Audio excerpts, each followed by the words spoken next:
అల్లూరి సీతారామరాజు జిల్లాలో కురుస్తున్న వర్షాలకు జనజీవనం అస్తవ్యస్తమైంది. గ్రామాలు, మండల కేంద్రాలకు మధ్య రాకపోకలు స్తంభించిపోయాయి. విఆర్పురం మండలం వడ్డిగూడెం గ్రామంలో ఎడతెరిపి లేకుండా కురుస్తున్న వర్షంతో నీరు ఇళ్లలోకి చేరి ప్రజలు తీవ్ర ఇబ్బంది పడుతున్నారు. వరద బాధితులను కోతులగట్ట పునరావాస కేంద్రానికి తరలించారు అధికారులు. అల్లూరు జిల్లా పెదబయలు మండలంలో ఎడతెరిపి లేని వర్షాలతో వాగులు వంకలు పొంగి పొర్లుతున్నాయి. గిన్నెలకోట, జామిగూడ పంచాయతీ పరిధిలో గ్రామాలకు రాకపోకలు నిలిచిపోయాయి. రహదారిపై 7 అడుగుల మేర వరద ప్రవహిస్తుండటంతో భద్రాచలం వెళ్లే మార్గంలో రాకపోకలు స్తంభించిపోయాయి. నిత్యావసర సరుకుల కోసం కూడా ప్రజలు ఇబ్బంది పడుతున్నారు. పూర్తి సమాచారం మా ప్రతినిధి నరేష్ అందిస్తారు.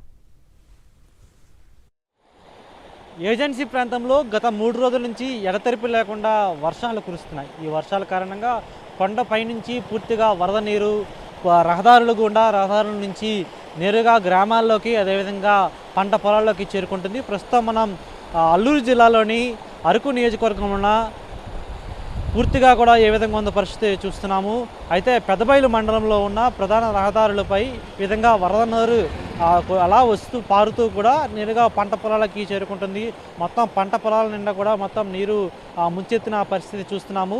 ఈ వరద నీరు కొండ మీద నుంచి నేరుగా చేరుకుంటుంది. అదేవిధంగా ఏవైతే పెదబయలు మండలం కావచ్చు, అరకు, పాడేరు కనెక్టివిటీ రోడ్లు ఉంటాయో ఆ రోడ్లపై గుండా కూడా ఇదే విధంగా గ్రామాలను తాక్కుని వరద నీరు ప్రవహిస్తుంది. భారీ ఎత్తున ఈ విధంగా ప్రవహించడంతో కొంతవరకు వాహన రాకపోకలకు కూడా అంతరాయం కలుగుతుంది.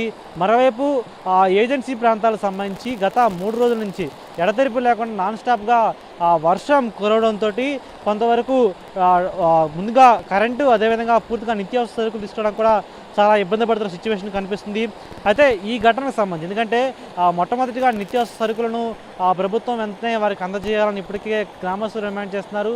మరోవైపు కలెక్టర్ దినేష్ కుమార్ కూడా పూర్తిగా అధికార యంత్రాంగానికి అప్రమత్తం చేయడం జరిగింది.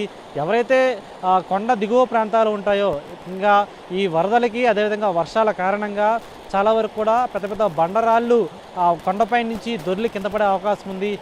అలాంటి ప్రాంతాల్లో అప్రమత్తంగా ఉండాలని చెప్పి అధికారులకు ఆదేశాలు ఇవ్వడం జరిగింది. పూర్తిగా ఈ వర్ష ప్రభావంతో మొత్తం ఏజెన్సీ ప్రాంతం కూడా ఒక మంచు దుప్పటి కమ్మినట్టుగా, పూర్తిగా ఎప్పుడు కూడా ఒక చీకటి దృశ్యం కనిపిస్తున్నట్టుగా, పూర్తిగా కూడా ఒక దుప్పటి కప్పేసినట్టుగా అందరూ కూడా తమ ఇళ్లలో ఉన్న సిచ్యువేషన్, బయటకు రాని సిచ్యువేషన్ కనిపిస్తుంది. కొన్ని రహదారులు గుండా మోటార్ సైకిల్ వెళ్ళగలిగినా సరే కొన్ని వైపుల నుంచి కనీసం నడక మార్గాన్ని కూడా వెళ్ళలేకుండా పూర్తిగా కూడా వరద నీరు రోడ్లపై కొట్టుకొస్తున్న సిచ్యువేషన్ అయితే కనిపిస్తుంది. వీడియో జర్నలిస్ట్ శంకర్తో నరేష్, సాక్షి టీవీ, అల్లూరు జిల్లా నుంచి.